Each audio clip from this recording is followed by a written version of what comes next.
We are going to begin our study on page 141 in this session.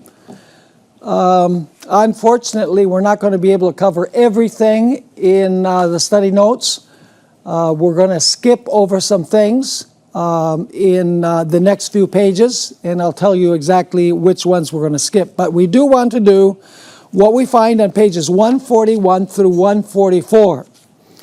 So, first of all, we're going to look at a summary of the three woes. You know that there are three woes that are referred to in the trumpets. The first woe is the fifth trumpet. I'm summarizing. The second woe is the sixth trumpet. And the third woe is the seventh trumpet. Okay? So very simple. Fifth trumpet, first woe, sixth trumpet, second woe, seventh trumpet, third woe. You say, how do we know that? Well, let's take a look at it. Revelation 9, 1 through 11, we're studying where it says summary of the three woes.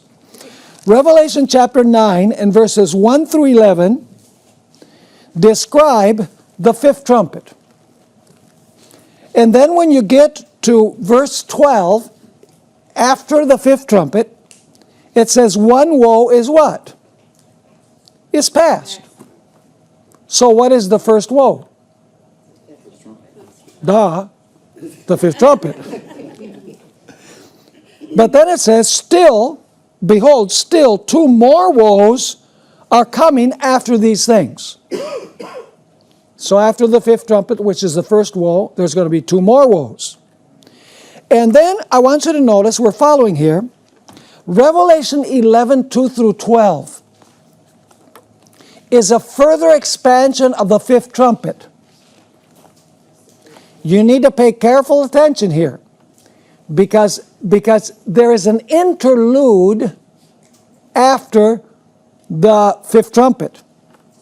After the fifth and sixth trumpets, you have Revelation 10 and 11. It breaks the flow. So pay close attention to this because it's very important. Revelation 11, 2 through 12 is a further expansion of the fifth trumpet and the first woe. In your spare time this afternoon, go over this so that it gets clear in your mind. Then Revelation 11, verse 13 ends by saying, in the same hour there was a great earthquake, and a tenth of the city fell. This is describing the French Revolution, France. In the earthquake, 7,000 people were killed, and the rest, the word rest, once again, is remnant. It's the word loipos. And the remnant were afraid, not a good translation. A better translation is feared. In the same way that the first angel's message says, fear God. Okay? So you have enemies in this verse. And you also have what? The remnant who fears. And what do? They give glory to the God of heaven. What is this introducing? The first angel's message. So you see two groups there? The enemies and those who fear God and give glory to Him, which are the remnant. Follow me? Okay, now, Revelation 9, 13 through 21, which is the sixth trumpet, is also the second woe. Okay? So Revelation 9, 13 to 21, the sixth trumpet and the second woe. Revelation 10, 1 through 11, 1 is a further expansion of the sixth trumpet. That's why I said the book of Revelation is a tricky book. It's not in chronological order. One of the most difficult parts of studying Revelation is to decipher how it was organized. Because there are cycles and flashbacks and foretastes and, there's a way in which you can decipher it all, but it takes serious time to study it. So Revelation 9, 13 to 21 is the sixth trumpet and the second woe. Revelation 10, verse 1 through 11 verse 1 is an expansion of the sixth trumpet and the second woe. Then, Revelation 11, 15 to 17 is the seventh trumpet and the third woe. When this trumpet blows, probation closes, the plagues fall, and the second coming of Jesus occurs. This is further amplified in Revelation 15 to 19. Do you have the picture in your mind? I'm dedicating a lot of time to this because this is critically important for what we're going to study in the future. So what is the first woe? Fifth trumpet. What is the sixth woe? Second woe? Sixth trumpet. What is the third woe? The seventh trumpet. What is an expansion of the fifth trumpet? Revelation 11, 2 to 12. What is an expansion of the sixth trumpet? Revelation 10, 1 through 11, 1. 11, 1 really belongs with chapter 10. We'll notice that. And then, where is Revelation, the seventh trumpet, expanded? In Revelation 15 through 19, the close of probation and the plagues and the second coming of Christ. Now, what is the meaning of the word woe? It's also translated alas, a word that we never use. The Greek word ouai, not Hawaii, ouai, is an exclamatory interjection that portends, in other words, it announces pain, calamity, suffering, and sorrow. In fact, the Septuagint, the Greek translation of the Old Testament, in the New, uses the word to describe the retribution that falls upon those who are not faithful to the covenant. And so let's look at several uses in the Septuagint, in the Greek translation of the Old Testament. Isaiah 3 verse 11 is an oracle against Jerusalem. It's a woe against Jerusalem. The same is true of Jeremiah 4:13, Jeremiah 10:19. All are woes upon Jerusalem. It's the same word, ouai, that is found in the New Testament, in the Greek Old Testament. In Jeremiah 50 verse 27, you have a woe or an oracle against Babylon. Ezekiel 2 verse 10, you have a woe or an oracle against Jerusalem. In Nahum 3, 1 through 4, there is a woe upon Nineveh. And in Zephaniah 3, 1 through 4, you have a woe upon Jerusalem. And then you find a description of the destruction and the chaos that comes as a result. Finally, Zechariah 11 verse 7 from the LXX, or the Septuagint, is an oracle against, or a woe against, the false shepherds. How is the word used in the New Testament? The word ouai. The word is used in Matthew 18 verse 7, woe to he who mistreats a child. It's like tying a great big rock around your neck and being thrown into the sea. In Matthew 23, you have the woes on the scribes and Pharisees. Woe to you, scribes and Pharisees. And he says, who's going to deliver you from hell? So woe is something very serious that is going to come. Matthew 24 verse 19 says, woe to those who are alive in the final tribulation. Matthew 26 verse 24, woe to the one who betrays the Son of Man. Revelation 12 verse 12, woe to those who are on the earth. The dragon has come down with great wrath, knowing that he has but a short time. And, of course, Revelation 18 verse 10 and verses 16 through 19, you have the woes upon Babylon. You know, the word woe is used in Revelation 18. Woe, woe, woe. And you can read there, it's the collapse of the world economy, basically. So, basically, the last three trumpets are three woes, which means horrendous calamities that are going to take place. Now, let's look at the textual location of the three woes. And we're going to look at this carefully. let's read Revelation 8, verses 12 and 13.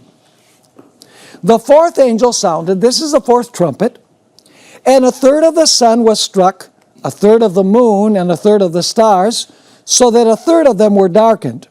A third of the day did not shine, and likewise a third of the night. So which trumpet is this? This is the fourth trumpet, right? Which we studied yesterday. What does it describe? What period of history? The period of the Roman Catholic papacy's dominion, when it eclipsed Christ, it eclipsed the scriptures, and it persecuted the stars so that they would not shine. People, in other words. And then immediately after the fourth trumpet, it says in verse 13, and I looked and I heard an angel flying through the midst of heaven, saying with a loud voice, woe, woe, woe. How many? Three. To the inhabitants of the earth, because of the remaining blasts of the trumpet of the three angels who are about to sound. What are the three woes? Trumpets 5, 6, and 7. Right? Yes. A student from elementary school can understand that. Now, Revelation 9, we just read verse 12. That's the fourth trumpet. Revelation 8:13 introduces three woes, which are the three following trumpets. Then Revelation 9, 1 through 11 has the first woe and the fifth trumpet. You say, how do we know that? Well, because the Bible says so. No, it's Revelation chapter 9 and verse 12, after the sixth trumpet. One woe is past. The fifth trumpet has just sounded. One woe is past. Behold, still two more woes are coming after these things. So what were the two that were still lacking? 6 and 7. 6 and 7, right? Now, Revelation 9, 13 to 21 has the sixth trumpet. Now, don't miss this point. This is a critical point. Revelation 9, 13 to 21 describes the sixth trumpet, which is which woe? The second woe. But here is the interesting thing. When the sixth trumpet ends, there is not a verse that says the second woe is past. Are you with me? Or not? You have to wait till after chapters 10 and 11 for the second woe to pass. What does that mean? It simply means that Revelation 10 and 11 are part of what? Of the sixth trumpet. They are an interlude in the sixth trumpet. Are you understanding what I'm saying? And we're going to find in the course of our study that there are two views in Revelation 10 and 11. In Revelation chapter 10, you have the side of the remnant. In Revelation 11, you have the side of the enemies of the remnant. But we'll come to that in a moment. So let's go to the bottom of page 142. Revelation 9, 13 to 21 is a description of the sixth trumpet. When this trumpet concludes in verse 21, there is no reference to the second woe passing. This seems to indicate that chapters 10 and 11 will have what? More to say about the period of the sixth trumpet. So let's go to the next page. Revelation 10 verse 1 through 11:13, which is the interlude, further amplifies certain aspects of the fourth, fifth, and sixth trumpets. So the interlude is going to add details about trumpet 4, 5, and 6. And now notice the bullet points under this, because it's an amplification of what are the contents of Revelation 10, 1 through 11:13.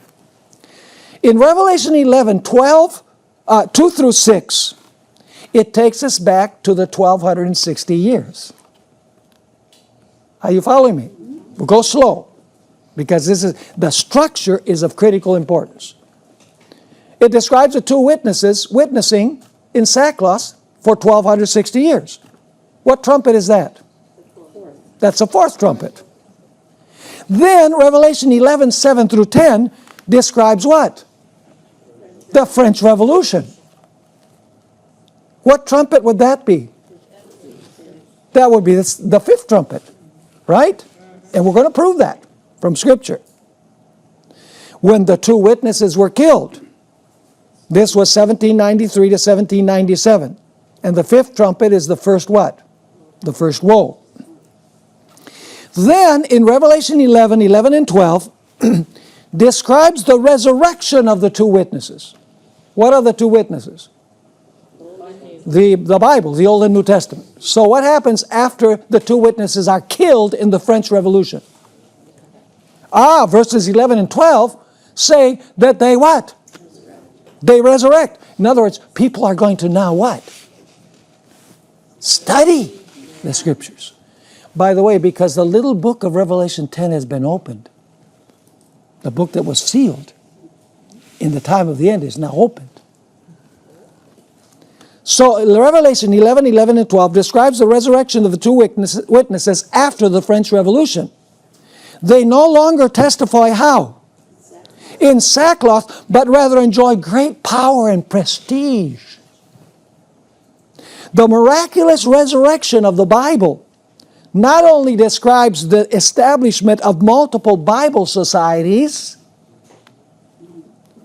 in the aftermath of the French Revolution, it also portrays the great Advent awakening and the renewed study of Bible prophecy, because the little book of Daniel was opened at the time of the end. When does the time of the end begin? 1798, when the French Revolution ends. Are you seeing the importance of studying the structure? Not only symbols, the structure. Then Revelation 11 verse 13 introduces the two groups that will exist at the end of time. What are those two groups? The first group are the what? The enemies of the two witnesses. The enemies were how many? In the previous verses, how many were the enemies? Two. The previous context identifies the first enemy as the what? The Gentiles. Now you say, now what does that mean, the Gentiles? It simply means the Roman Catholic papacy. We're going to notice that. Were the Gentiles the one that trampled the holy city and persecuted the saints during the 1260 years? Absolutely. But it was people who claimed to be Christians but were really not Christians. And the second enemy in the previous context is what? The beast from the bottomless pit. In other words, the French Revolution that warred against the Bible. So you have two enemies that are opposed to the Bible. Who are they? The papacy and the spirit of the French Revolution. Now here's the interesting point. Revelation uses the word enemies only twice. And in both references, both of those references are in chapter 11. Verse 5 and verse 12. In the first instance, the enemies obscured the two witnesses by forbidding the Bible during the 1260 years. In the second instance, the enemies, what did they do? They killed the two witnesses. So the first enemy obscures the two witnesses. The second one kills the two witnesses in the French Revolution. Are you with me so far? Yes or no? Good. But there's a second group that is mentioned in Revelation 11 verse 13. That group is the loipos, the remnant. I don't know why versions translate the rest. It's the remnant. The word loipos, the remnant of her seed, the same verse, the same word that is used in Revelation 12:17. So the remnant, what do the remnant do? They fear God and what?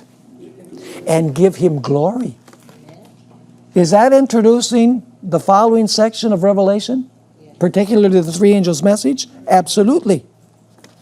And then in Revelation 11:14, now don't miss this point, 11:14, then the second woe comes to an end. Notice verse 14. It says in 11 verse 14, the second woe is past. Behold, the third woe is coming quickly. Are Revelation 10 and 11 part of the sixth trumpet? Yes. Are they part of the second woe? Yes. Yes. It's an interlude that explains events that take place primarily during the fifth and sixth trumpets. I hope you're understanding what I'm saying. Vitally important to understand what we're studying. Now, the next page. The sixth trumpet presents the negative side.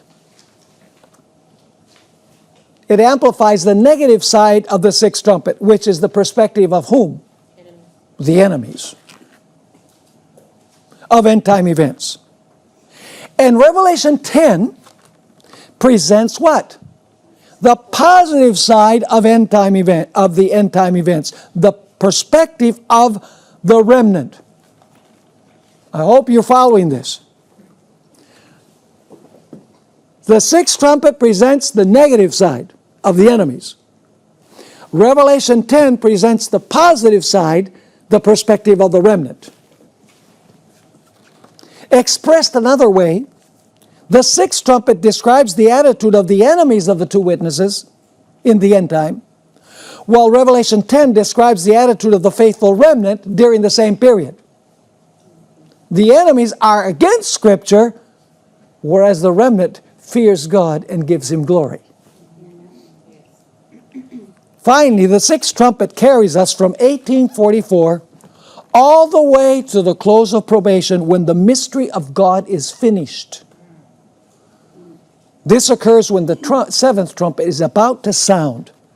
When the seventh trumpet sounds, Jesus takes over the kingdoms of the world at His coming. And then the blast of the seventh trumpet is what? The third woe. You don't have to be a rocket scientist to figure out that the third woe is the seventh trumpet, even though Scripture doesn't, there's not a text that says the third woe is finished, because the seventh trumpet is the end. But you know that the seventh trumpet is the third woe. Now, we are going to skip, I wish we had time to do this, but we don't. I'm going to skip from page 144 through page 147. I hope that you will study those, that you will study those pages. Don't just file the study notes in your bookcase. Read what we're not able to cover. Now, I am going to deal very briefly with pages 148 through 159. We're going to go very quickly because I want to get to the fifth trumpet now. What we have in these pages that I'm going to pretty much skip, what I want you to see is that the book, The Great Controversy, follows the exact order of the trumpets. Okay? That's what these pages contain. So let's go to page 148. First trumpet. Great Controversy. Which page is in the Great Controversy? 17 to 38. The title of the chapter? The Destruction of Jerusalem. Well, well. The second trumpet. Page 39 to 49. Guess what the title is? Persecution in the early centuries. It's speaking about the persecutions of the Roman Empire against the Christians. Are you following me?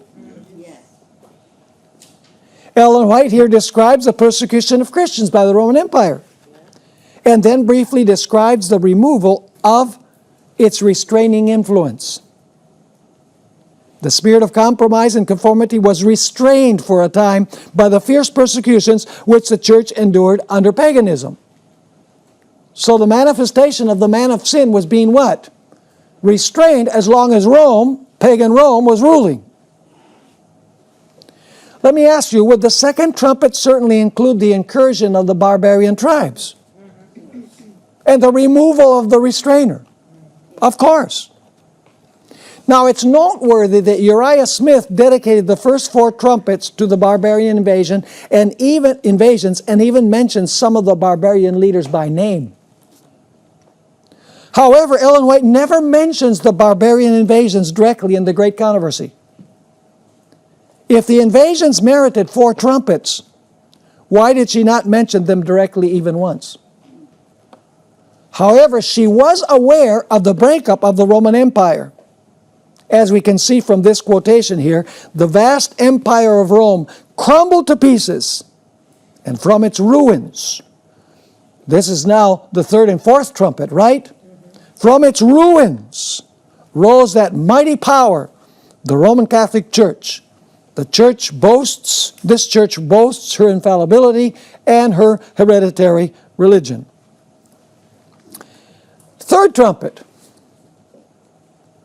Ellen White describes in Great Controversy, page 49 through page 60. What is the title? An era of spiritual darkness. Interesting, huh? Well, we can't go through all of this material. Then she describes the 4th trumpet in the middle of page, this is the middle of page 149, the 4th trumpet in Great Controversy, page 55 to 264. So you have to go to Great Controversy and see if what I'm telling you is true. Because, I can't go through all of this. We just don't have the time. It's frustrating. Maybe we need to have 2 weeks of Anchor. Well, there's 3 or 4 of you that would like that. So Ellen White, what does she comment here? The apostasy under the 3rd trumpet intensified as the Dark Ages transpired.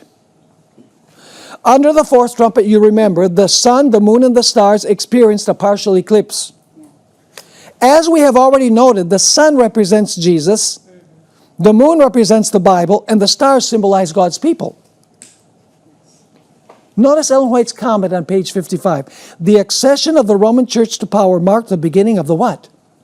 Dark Ages. As her power increased, the darkness deepened. And if you read page 55 to 264, look up in those pages the word light and the word darkness. Time and again, Ellen White refers to darkness and darkness and darkness and darkness and obscurity there in this period. Why? Because it's the 4th trumpet. The sun, moon, and stars have been eclipsed. Are you with me? Let's read some of those. Bottom of page 149. In order for Satan to maintain his sway over men and establish the authority of the papal usurper, he must keep them in ignorance of what? Of the Scriptures. The Bible would exalt God, and place finite men in their true position. Therefore, its sacred truths must be what? Concealed. And what else? Suppressed. Did the papacy kill the Bible? No, it didn't kill the Bible. What did it do? It suppressed the Bible. Concealed the Bible. Who killed the Bible? The French Revolution killed it. She continues, the Roman Church adopted this policy. For hundreds of years, the circulation of the Bible was prohibited. They weren't burned, it was prohibited. The people were forbidden to read it or to have it in their houses. And on principles, priests and prelates interpreted its teachings to sustain their pretensions. Thus the Pope came to be almost universally acknowledged as the vicegerent of God on earth, endowed with authority over church and state. It's interesting that after this quotation, Ellen White describes all of the errors and heresies that entered the church during the period of the Dark Ages. So what is the darkness? The heresies and the errors that were taught. It bears noting that eclipse of the Scriptures and the work of Christ during this period was partial as indicated by the expression what? 1/3. Let's read some of those statements where Ellen White refers to light and darkness in the following pages. Let's skip the one from Councils on Education. Let's go to the one that says Satan had urged on the papal priests and prelates to do what? To bury the word of truth beneath the rubbish of error, heresy, and superstition. But in a most wonderful manner, it was preserved uncorrupted through all the ages of darkness.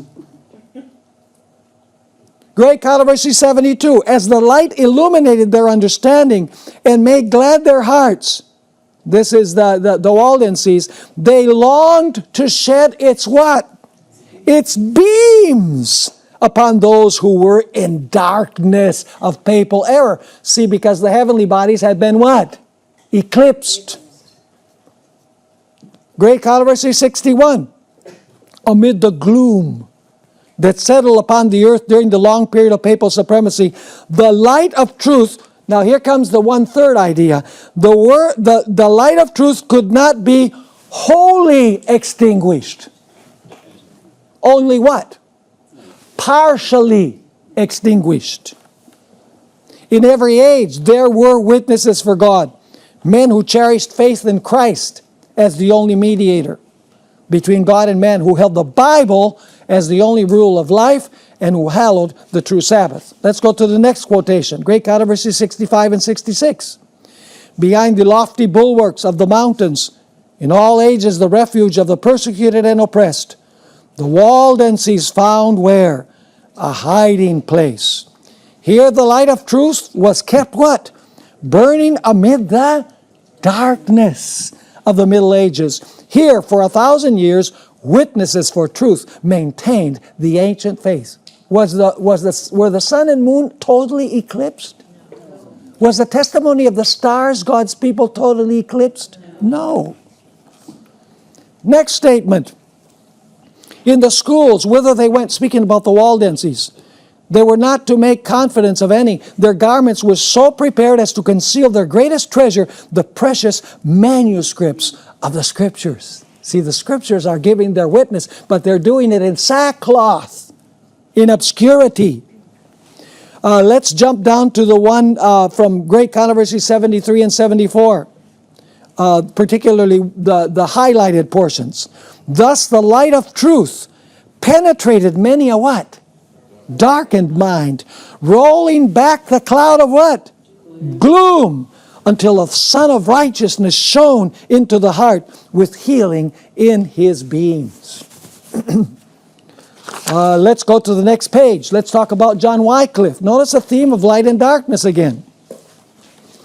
Except among the Waldenses, the Word of God had for ages been what?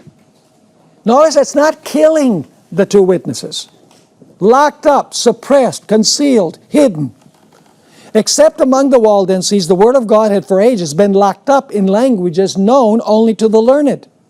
But the time had come for the Scriptures to be translated and given to the people of different lands in their native tongue. The world, she's talking about now, the Protestant Reformation is rising. The world had passed its what? Midnight. By the way, is it still dark after midnight? But the midnight is the deepest darkness. So now the Protestant Reformation, the light is beginning to what? The light is going to soon appear.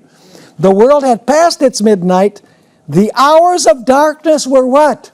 Wearing away. In many lands appeared tokens of the coming dawn. Why? Because now the Scriptures were going to be brought to light. The next chapter on Jerome, Huss and Jerome. Notice once again the idea of light and darkness. Are you understanding the fourth trumpet in the light of this? Ellen White is commenting on the fourth trumpet. God permitted great light to shine upon the minds of these chosen men. That is Huss and Jerome. Revealing to them many of the errors of Rome, but they did not receive all the what? All the light that was to be given to the world. Through these, his servants, God was leading his people what? There it is, out of darkness of Romanism.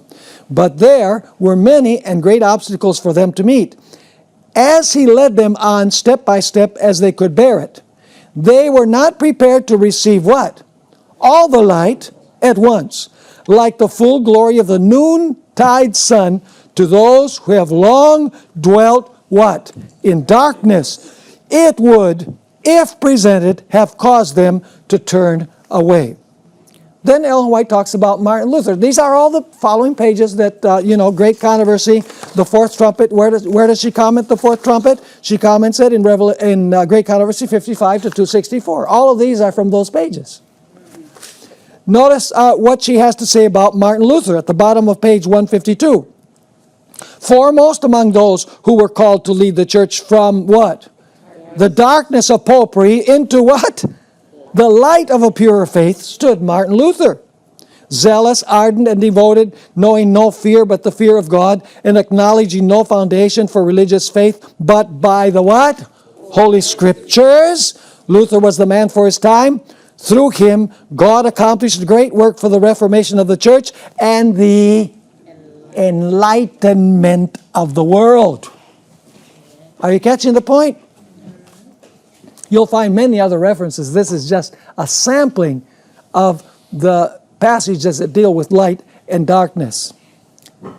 And then, interestingly enough, after describing this period of darkness and that the light was about to dawn in the Protestant Reformation, I'll bet you can't guess what the next chapter is. The French Revolution. Hello? What trumpet would that be? That'd be trumpet number 5. And we're going to see it clearly as we study along.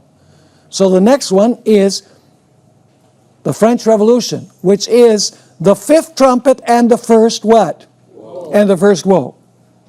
Then, listen up, the 6th trumpet and the second woe is described on pages 299 through 612. Because you'll notice in the book of Revelation, the 5th and 6th trumpet are the longest. So Ellen White has to make it the longest too. Now the 6th trumpet and the second woe give us a view of the righteous and a view of whom? Of the wicked. Now here's the interesting point.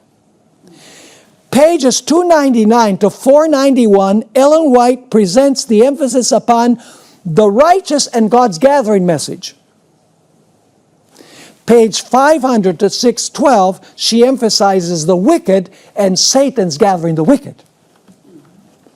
Does that fit with the interlude? Did Ellen White sit down and figure this out? She said, well, I need to put the interlude here because the interlude's in Revelation. No. God, the same Spirit that guided John in composing Revelation is the same Spirit that inspired Ellen G. White. She's following the same sequence.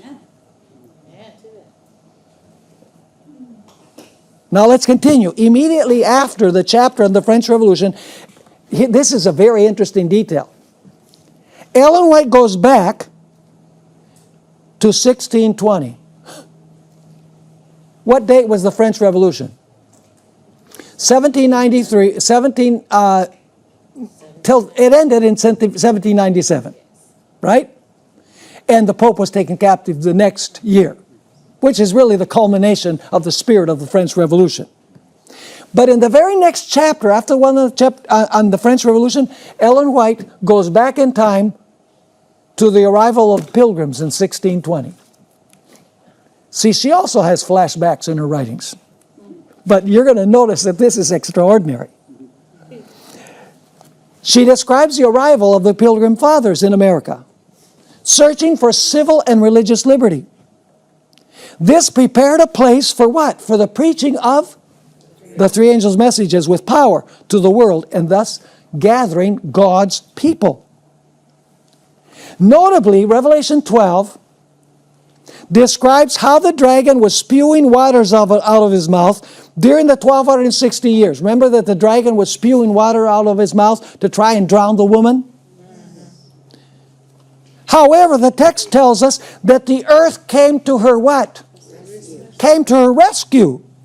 and swallowed up the waters of persecution. The earth here represents what? The territory, not the United States, the territory of the United States. There was no United States in 1620. There was only colonies that belonged to England. That's why it says it doesn't say that the beast with two horns helped the woman. It says the earth helped the woman, from where the beast with two horns will later rise. So it's the earth comes to her rescue, swallows up the waters of persecution. The earth represents the territory of the United States that provided refuge for those who were suffering persecution in Europe. The United States became the beacon for other Western nations to establish secular governments. You know, this is an interesting statement by James Madison in 1822. When was the Declaration of Independence uttered? 1776. And the Constitution? 1787. And the Bill of Rights? 1791. So by 1822, the experiment had a few years. And notice what Madison said. We are teaching the world. Who are we teaching? Who is the United States teaching? The world. We're teaching them the right thing now, but soon the United States is going to teach us the wrong thing. Because at first it has two horns like a lamb, but then it speaks like a dragon. By the way, it doesn't speak like a dragon while it has the two horns. This is a case, once again, where the introductory verse has the beginning and ending. When it rises, it had two horns like a lamb, but the end is it speaks like a dragon. Are you with me? So, he wrote this, we are teaching the world the great truth that governments do better without kings and nobles than with them. So in other words, he's saying we are teaching the world that they should establish republican governments, not the Republican Party. Republics, where the power flows from the people up rather than from a king down. But then he says, the merit will be doubled by the other lesson. In other words, that religion flourishes in greater purity without than with the aid of government. This is republicanism and Protestantism. Separation of church and state. Civil and religious liberty. Next page. It is remarkable. This is another indication that Ellen White was right on target. The same Spirit was inspiring her as the book of Revelation. It is remarkable that both Revelation 12 and Ellen White describe the 1260 years, the French Revolution, and then go back in time to describe the arrival of the Pilgrims. You say, how's that? Well, in Revelation chapter 12, it says that the woman flees to the wilderness for how long? 1260 years. But then it says, the earth helped the woman. Did that take place before the 1260 years ended? Yes. The United States, the territory, provided refuge for those who were being persecuted. So in Revelation 12, it speaks about the dragon persecuting the church for 1260 years, but then when it says the earth helps the woman, which takes you back to the pilgrims coming and the United States providing refuge. Is that what Ellen White does? After describing the French Revolution, what does she do? The 1260 years in the French Revolution, she goes back and she speaks about the arrival of the pilgrims. Amazing. Beginner's luck. No. In the following chapters, Ellen White wrote about the great Second Advent awakening after 1798, the Millerite movement, the Great Disappointment, the opening of the heavenly temple for judgment. Let me ask you, what is the center of focus here? The enemies or the remnant? The remnant. The following chapters describe the resurrection of the two witnesses and the opening of the little book of Daniel in Revelation 10. This is the positive side of the sixth trumpet. God musters his forces with three angels' messages to gather his remnant on his side. Notice the titles of the chapters. Heralds of the morning. This is the signs in the sun, moon, and stars as an announcement of the coming message of judgment. An American reformer. It's a chapter about William Miller. Light through the darkness. The disciples' misunderstanding of the prophecies concerning the first coming sets the stage for their misunderstanding of the prophecy of the 2300 days. A great religious awakening. She described Joseph Wolff, Anglican ministers, Emmanuel Lacunza, Johann Albrecht Bengel, Francois Samuel Robert Louis Gaussen, child preachers, William Miller, proclaiming the judgment hour message. Is that what Revelation 10 is all about? Then you have a warning rejected. This is the proclamation by the Millerites of the second angel's message, that Protestantism has fallen, and calling people to come out. Prophecies fulfilled. It describes a series of prophecies that pointed to the Great Advent awakening. What is the sanctuary? It introduces the idea of the investigative judgment in the Holy of Holies, the most holy ministry of Christ. God's law immutable. The remnant understood the importance of the law when the most holy place opened. A work of reform. That's the need to restore the Sabbath to its proper place. And then modern revivals, which distinguish a genuine revival from a counterfeit revival. And finally, facing life's record, which is a description of the investigative judgment. What is the center of focus of all of these chapters? It's what we have in Revelation 10. The opening of the little book. The beginning of the investigative judgment. The cleansing of the sanctuary. The measuring of the temple. So, in the context of the sixth trumpet, she is describing what is in Revelation chapter 10. That's the view of the righteous. But now here comes the amazing thing.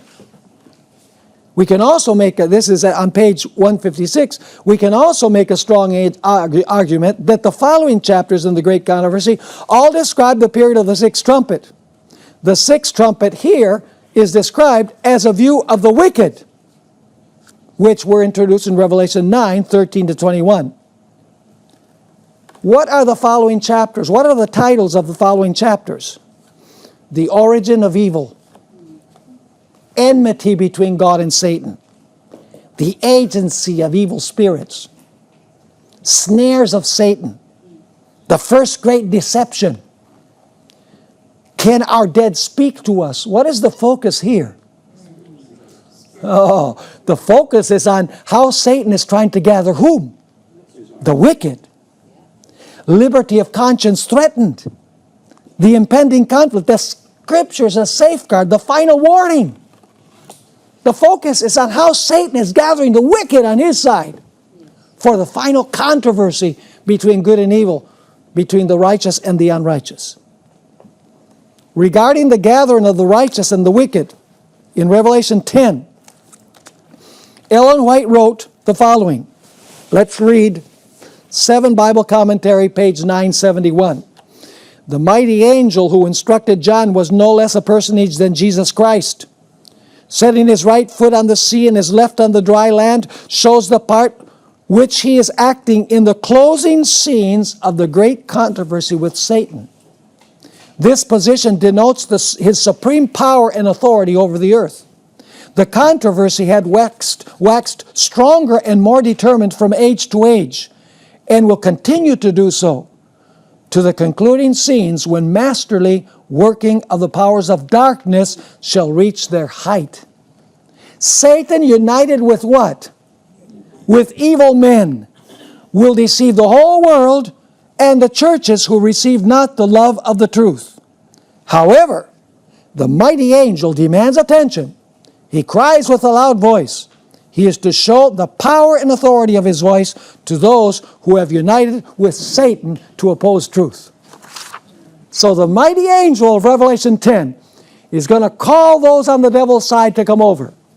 And Satan, on the other hand, the enemies, are going to be working to gather people on the devil's side. So this is the perspective of the interlude that we find in Revelation chapter 10 and Revelation chapter 11. And then let's go to page 159, page 159. The seventh trumpet, then Ellen White describes the seventh trumpet. When does the mystery of God come to an end?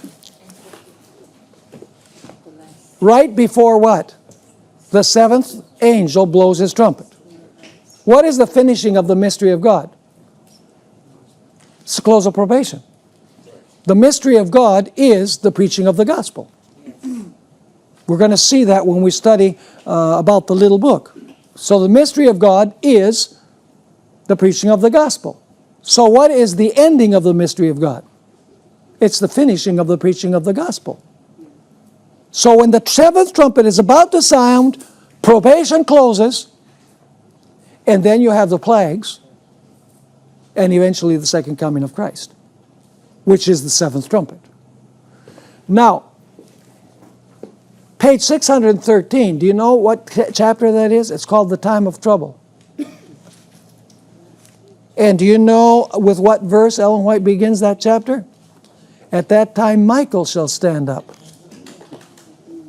which is the close of probation. And there will be a time of trouble such as never was. See, that's the finishing of the mystery of God when the seventh trumpet is about to sound. And then you move on all the way to page 661, and you're going to find the second coming, the millennium, the post-millennium, and the new heavens and the new earth. Are you following me? Amazing how Ellen White follows the exact order of the seven trumpets, beginning with the destruction of Jerusalem, not with four trumpets applying to the barbarian invasions. It's a distraction.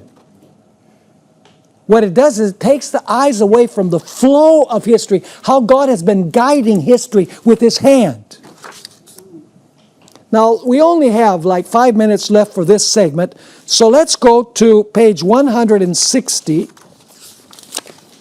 I was hoping to be able to finish this the next session, but we might have to take part of session number 4 today to finish this. Let's go to Revelation chapter 9, and let's read about the fifth.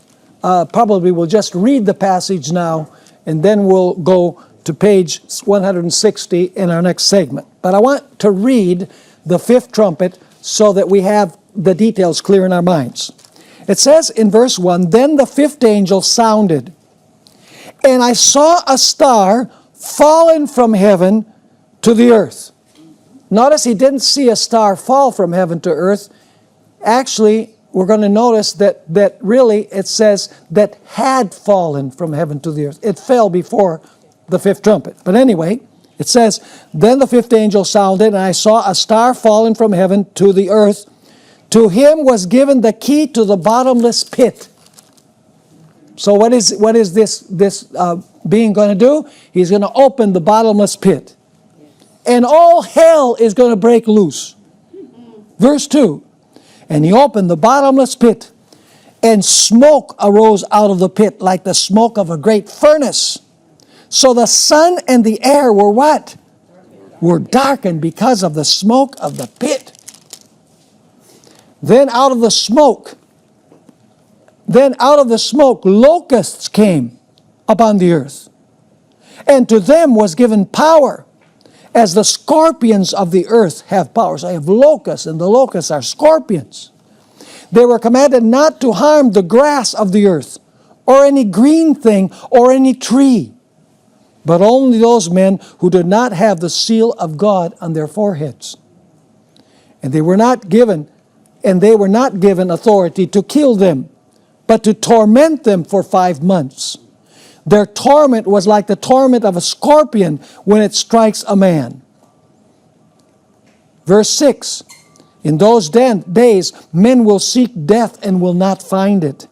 They will desire to die, and death will flee from them." So it's a period of great angst, isn't it? Great anxiety. Verse 7, The shape of the locusts was like horses prepared for battle. On their heads were crowns of something like gold, and their faces were like the faces of men. They had hair like women's hair, and their teeth were like lions' teeth. And they had breastplates like breastplates of iron. And by the way, they're coming up from hell, because it continues saying, and the sound of their wings was like the sound of chariots with many horses running into battle. They had tails like scorpions, and there were stings in their tails. Their power was to hurt men for 5 months. And they had as king over them the angel of the bottomless pit. Oh, so they have a general, right? And who is the general? The angel of the bottomless pit, whose name in Hebrew is Abaddon. But in Greek, he has the name Apollyon, which means the destroyer. So this is quite a vivid description, isn't it? We're going to find in our next segment that this is describing a new manifestation of Satan's power from the bottomless pit in the French Revolution. Now say, how do you know that? Because in the fifth trumpet, these scorpions, that are also referred to as having characteristics of lions and tails that sting, and they rise from the bottomless pit, that's in the fifth trumpet. Where does the beast of Revelation 11 rise from, which represents the French Revolution? It rises from the bottomless pit. And I'm going to give you statements from Ellen White there, where she clearly applies this symbolic language to the rise of atheism during the French Revolution. So in our next segment, we are going to take a look at what it means when it says that the angel of the bottomless pit is unbound, and this coming up, all of these demonic powers. What specific event of human history this is referring to? So let me ask: have you understood what we studied so far? I've tried to go as slow as we can, and now we're going to talk more about the fifth trumpet during our next segment after we enjoy a delicious lunch.